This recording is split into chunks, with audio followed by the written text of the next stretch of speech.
Good morning again, grade 6. So, open your book on page 173 and let's talk about exponential terms. Again, page 173.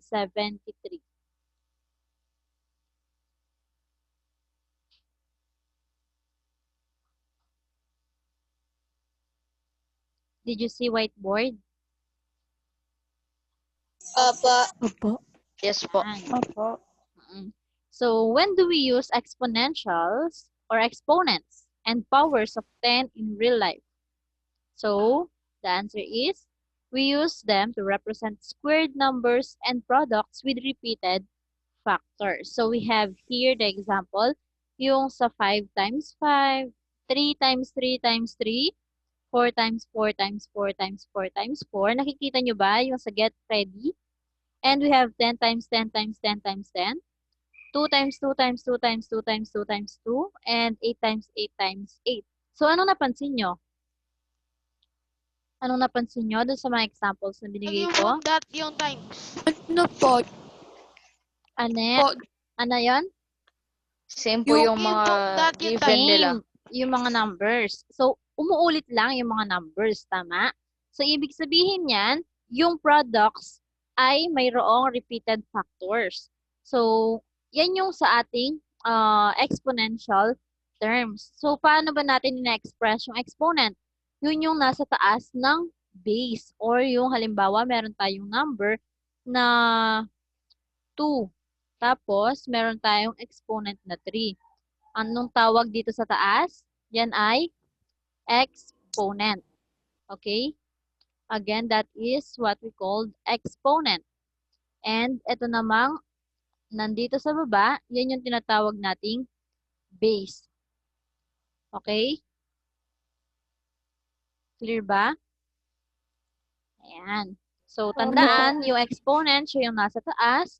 Yung base, yun yung nasa baba. And we have here, if n times m, again, if n times m is equal to k, anong tawag natin kay n and m? Ang tawag natin dyan ay mga factors or divisors. Again, yan yung mga factors or divisors ng ating k. Or yung k dito, ayan yung sagot dyan. So, yung n and m, yun yung factors or divisors of k. And ano naman yung k? Ito yun. Yan ay multiple. Very good. Ang k dito ay yung multiple of N, and m. Very good. So, tandaan yung mga terms na ito. We have the exponent, the base, the multiple of n and m, or yung sagot, yung product. And we have the factors or the divisors of k. Okay? So, halimbawa, bibigay ako ng example dito sa n times n is equal to k. So, we have 3 times 7. Anong sagot? 21. So, ang 21 ay multiple of n and 3 and 7. And itong 3 and 7 ay factor or divisor ng 21. Clear na ba sa inyo yan? Opo. Clear na? Teacher, hindi ko po Ngayon, magets. again, n times m is equal to k. Ang k, yun yung multiple netong dalawa ng n and m. Ngayon, ang n and m ay factors or divisors netong k. Nagbigay ako ng specific numbers. We have 3 times 7 is equal to 21.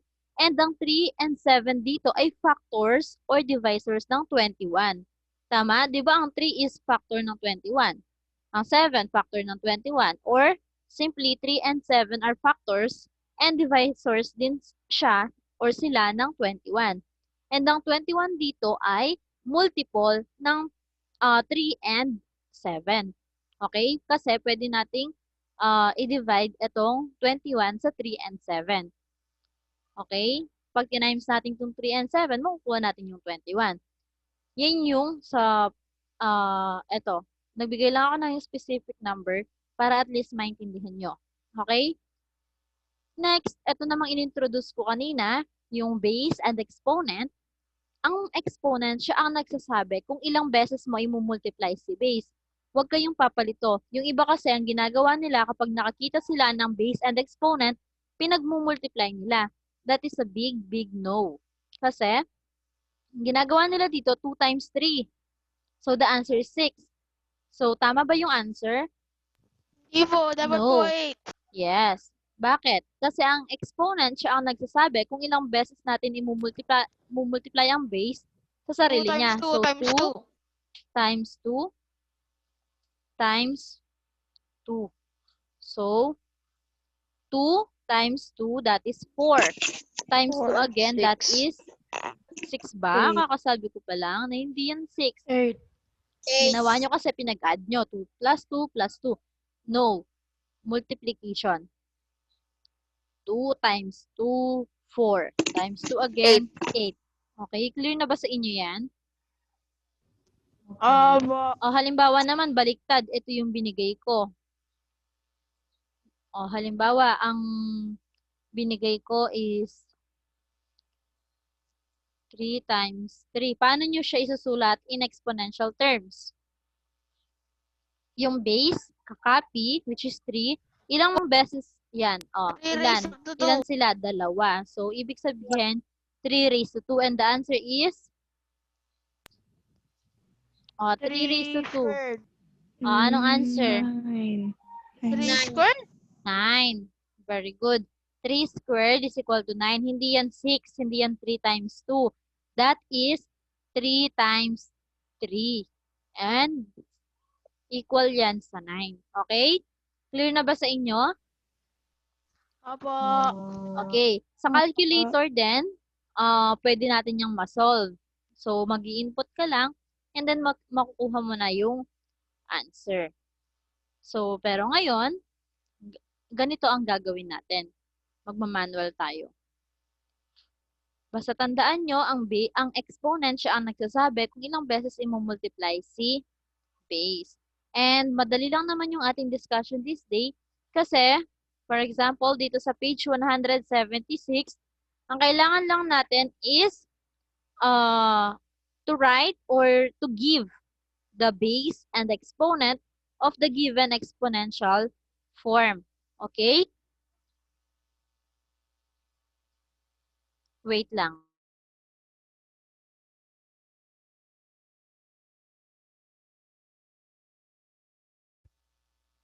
Okay, naintindihan ba yon? Kung paano i-identify or nalilito pa ba kayo? So, dito, sa practice, sige na. Meron tayong exponent and base na tinatandaan dito. So, halimbawa, magbibigay pa ako ng maraming example. We have 2 raised to 4. So, ibig sabihin nito, ang exponent siya ang nagsasabi kung ilang beses multiply si base sa sarili niya. So, 4 yan. So, magmumultiply tayo ng 2 ng 4 na beses. So, 2, 3, 4. Ayan. So, ganyan yung form niya. So, 2 times 2, that is 4. Times 2 again, that is 8. Times 2 again, that is 16. So, ibig sabihin, ang 2 raised to 4, equal yan sa 16. Okay? So, halimbawa naman, ang given lang itong 16. So, ibig sabihin, kapag kinuha natin yung product niyan, kailangan makuha natin yung ganito niya, ano yung number na kapag minultiply natin ng 4 na beses sa sarili niya, makukuha natin ay 16. So, that is 2. Multiply natin siya ng 4 na beses. So, 16 is equal to 2 raised to 4. Or 2 times 2 times 2 times 2. Okay? Halimbawa naman, 1. Yes? Kailangan pa isulat yung 2 raised to 4 o pwedeng 2 times 2 times 2 Oo, times kailangan siya nakaganito kapag pina-write niya as exponential form. Pero kapag sinusolve mo siya, ito yung kailangan mo para hindi ka malito. Okay? Next, halimbawa, marami ito. 100, sabihin natin. So, automatic naman, kapag si 1, minultiply natin ng ilang beses pa yan, kahit maging millions, billions, kahit ilang numbers pa ang multiply sa 1, anong sagot? Same 100. number. 100 ba? Yung same Same po niya yung number. exposition. Bakit? Kasi 1 times 1 is 1. 1 times 1 again is 1. Kahit ilang number pa ang i-multiply natin kay 1 or kahit ilang beses pa natin i-multiply si 1 sa 1, ang sagot ay 1. Okay? Clear? Another one, we have 25. So, ano sa tingin nyo ang magiging exponential form ng 25? Meron bang number na kapag minultiply natin sa sarili niya, makukuha na natin si 25? 5 times 5. 5. Very good. So, ilang beses mo multiply si 5 para makuha natin ay 25? Dalawang beses. So, ibig sabihin ng Dalawa. 25, ang exponential form niya ay 5 squared. That is 5 times 5. And that will give you 25. Okay? Clear na ba sa inyo yung sa exponential form? Clear na ba? Opo. Sino pa yung hindi clear sa kanya? Lahat clear na? Next. Sino yon? Wala lang yon? Okay. So, dito, Sir, paano po kapag malaki po yung number ng whole number? oo. So, dito kasi, malalaki yung mga binigay nila. Kaya, ang gagawin na naman na natin is explain ko na kung paano nakuha yung dito sa practice para kayo mag-identify na lang kayo ng base ng exponent. So, parang ano lang kasi to trial and error. Kasi nga, halimbawa, yung sa 2. So, mag-multiply ka ng 2. Kunin mo lahat ng product. Halimbawa, 2 times 2, 4. O, isa na yon. 4, tapos 2 times 2 times 2, 8. So, parang kinukuha natin yung mga yun. Ha? Ulit page. Page 176 na tayo na. Yung sa ano po, yung sa practice po, Oo. lahat ABC. Halimbawa, ang A.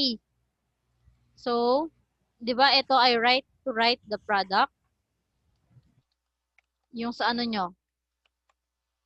Yung sa practice. Write the product form of each number. Ayan. So, malaki ang number kasi ang binigay dito sa practice and mahihirapan kayong maghanap ng mga numbers. So, sa calculator, madali lang yan, trial and error. And sa letter A, ang mga numbers na binigay niya is, yung number 1, we have 343. And number 2, we have 1,024. 2024. Ayan, kalaking number, di ba? And kung magta-trial and error ka, matatagalan ka mag-identify ng kanilang base and exponent. And yung number 3, we have 2,187. 87. And number 4, we have 4,096.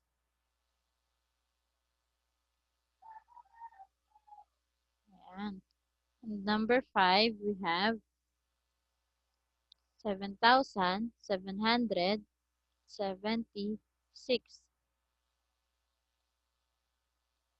And last one, we have number 6, 10,000.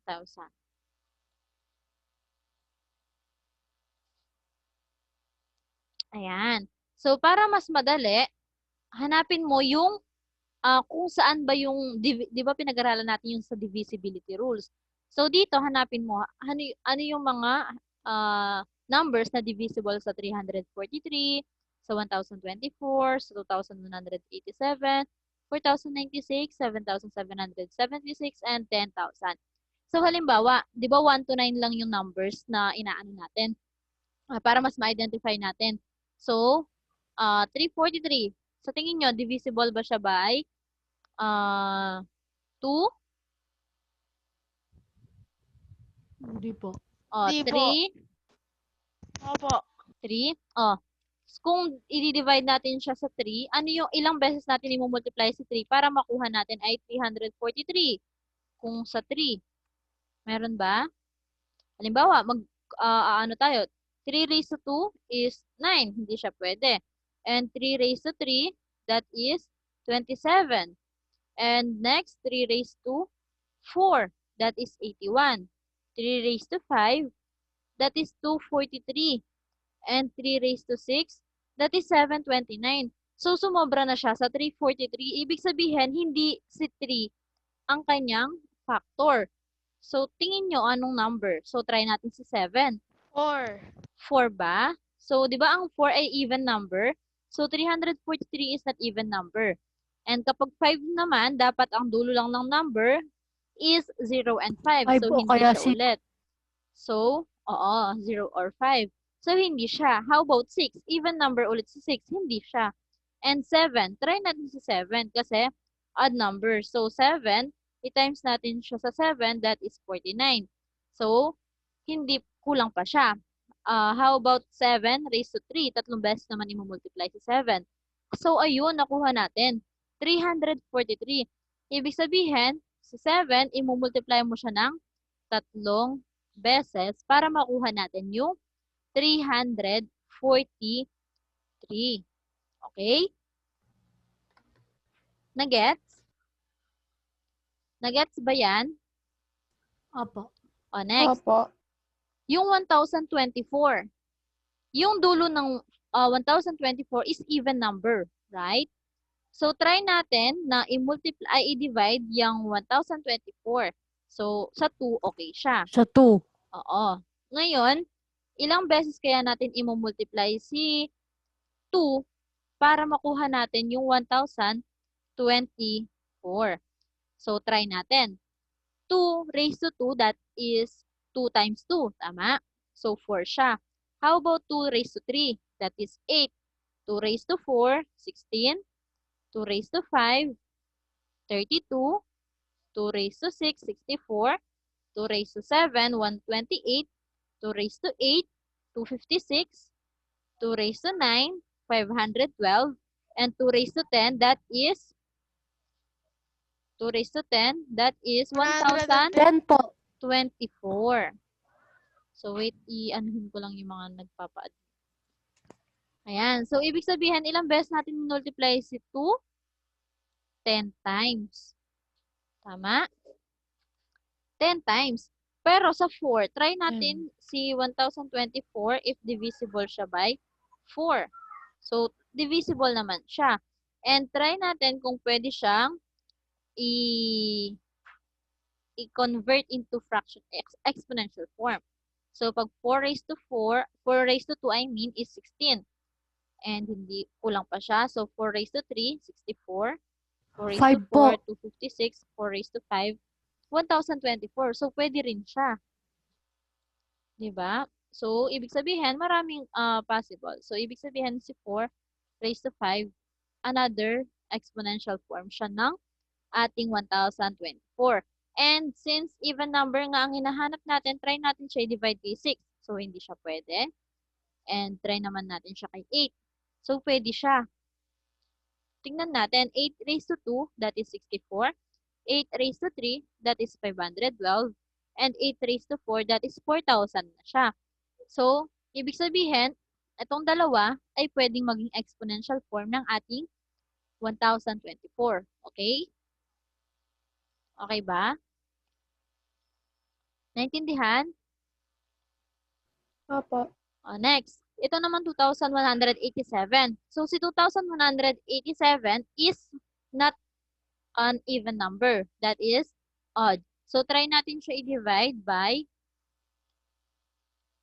3. So, pwede siya. And, si 3, ilang beses kaya natin siya i-multiply para makuha natin yung 2,187. So, try natin siya sa pinakamataas. 9. So, sumobra na siya. Try natin sa 6. Kulang. Try po natin sa 7. Sa 7. 3 raised to 7. Ayun. So, ibig sabihin, si 3 kapag minultiply natin siya ng 7 times, kapag kinalculator nyo yan, makukuha nyo ay 2,187. So, 3 lang ba ang divisor or factor ng 2,187? So, try natin siya sa ibang number. 7. So, hindi siya divisible. Ha? Hindi siya divisible. How about 9? So, pwede siya. And 9, try natin siya i-multiply. Kung i-try natin ilang beses. So, ang nakuha natin ng 9 raised to 4 is 6,561 na siya. How about 9 raised to 3? 729. So, ibig sabihin, ito lang ang factor ng or exponential form ng 2,187. Next, sa 4,096. So, again, is even number. So, try natin yung i-divide si 4,096 by 8. So, divisible siya. And 8, ilang beses kaya natin siya i-multiply para makuha natin ay 4,096. So, 4. Very good. So, si 8 kapag minultiply natin ng 4 na beses, ang makukuha natin ay 4,096. How about 7,776? So, 7,776 is divisible siya by 2. By By 6 4. po. By 4. By 6. Ayan, marami. And by, meron pa ba? By 8. So, ano kaya yung exponential form niya? Try natin sa 8. So, kapag si 8, try nga natin, minultiply natin siya sa 4, di ba? 4,096. Kapag nilakihan natin yung exponent niya, how about 5? So, 32,000 na siya. Hindi siya pwede. How about sa 6, since divisible naman siya by 6? 6. 6 raised to 5. Ayun. So, si 6, pag minultiply natin siya ng 5 times, makukuha natin ay 7,076. Teacher, Or pwede mag-calculate. 7,776. Yes, pwede. Para mas madaling makapag-solve. How about yung 10,000? Sige nga. 10 po, 10. 10. And ilang beses natin i-multiply si 10 para makuha natin yung 4 10,000? po. 4. 4. Very good. So, si 10, 4. i-multiply natin siya ng 4 times. Ayan o, kasi 4 yung 0. 1, 2, 3, 4. Okay? So, ibig sabihin, ito na yung kanyang mga exponential form. So, kapag sinulat natin yan, 7 times 7 times 7, yun yung product. And 2 times 2 times 2 hanggang 10. Or 4 times 4 times 4 times 4 hanggang 5. Po ba pwede doon sa 4 po? 2 tas po 12. Ha? I-multiply mo yung 2 sa 12. Saan na? Doon sa 4 po. Number 4? Multiply mo po yung 2 na 12 po 2, siya. 12 times. So, kung pwede siya, okay lang naman din. So, ito kasing kinuha natin. Ito na yung pinakamalaking number na base. So, yung 2, i-multiply sa 12, pwede naman. Basta as long na makukuha natin itong Opo, pwede po siya. product. Okay? Thank you. And, so, sa letter A yan yun. Ganyan siya. So, nagtitry tayo. And using the divisibility rule, para lang mas madali nating mahanap kung ano ba yung base, kung ano yung exponent. Okay? And, sa inyo bang book, dun sa letter B, yung write the exponential forms of the given numbers in A. Sabi niya, tama? Tama? Opo. So, dito, i-underline ko na lang para at least ilagay nyo siya dun sa exponential form. So, ito yung sa number 1, number 2, number 3, number 4, 5, 6. Ulitin ko, dun sa letter B, dun sa exponential form, ang ilalagay nyo sa number 1, yung sa exponential form to ha. 7 raised to 3, number 2, 4 raised to 5, number 3, 3 raised to 7, number 4, 8 raised to 4, number 5, 6 raised to 5, and number 6, 10 raised to 4. So, yun muna ang ilagay nyo sa exponential form. And later on, sagutan nyo, identify nyo lang naman what are the base and what are the exponent. Okay? Yan yung sasagutan nyo sa letter B. And sa letter C, ang sasagutan nyo, eto.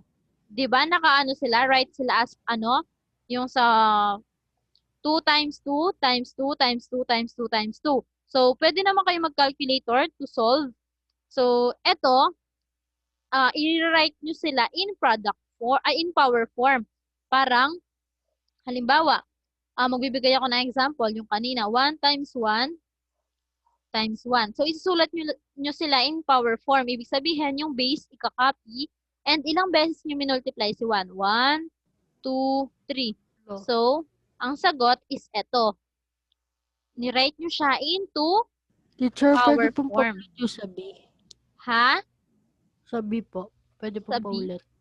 Sa B, ito yung ilalagay sa exponential form. Number 1, 7 raised to 3.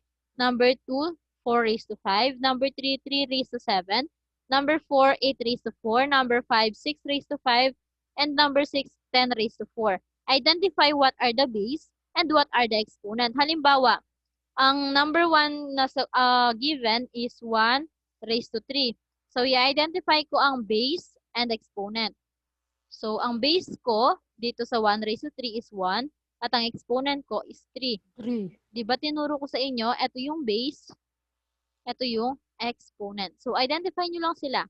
And dun sa letter C, rewrite nyo yung product into power form. So, di ba given itong mga to? Nagbigay lang ako ng example ng 1 times 1 times 1 times 1 times 1 times 1. So, pag nirite mo siya into power form, copy mo yung base or yung number na minumultiply mo, ito yung base niya niyan, 1. And ilang beses siya minultiply? 1, 2, 3. So, 3 yung exponent niya.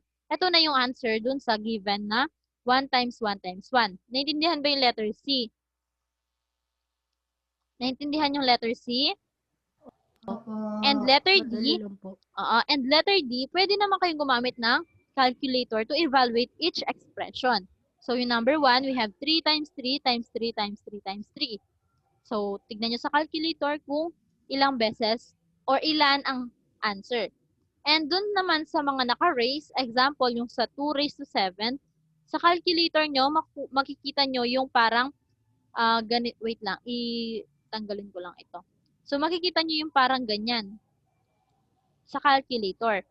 So, halimbawa, yung 2 raised to 3, kapag in-input nyo yan sa calculator, pindutin nyo yung 2, tapos, etong symbol na ito, yung ganyan, tapos 3. And makukuha mo na yung answer. Okay? Meron ba kayong calculator? Sa cellphone, meron din yan. Meron naman yung parang ganito sa iba, yung ganyan. So, eto, i-enter mo lang ito. Oo. Yung iba naman, ito, i-enter mo lang yan, ilagay mo 2. Tapos i-enter mo lang ulit ito, lagay mo 3. So, makikita mo ganyan. And makukuha mo na yung final answer, which is 8. Okay? Naintindihan ba yan? Again, sa ibang calculator, ito yung symbol. Wait lang. Para makita ko yung mga pinapakita nyo. Okay, i-end ko muna yung recording.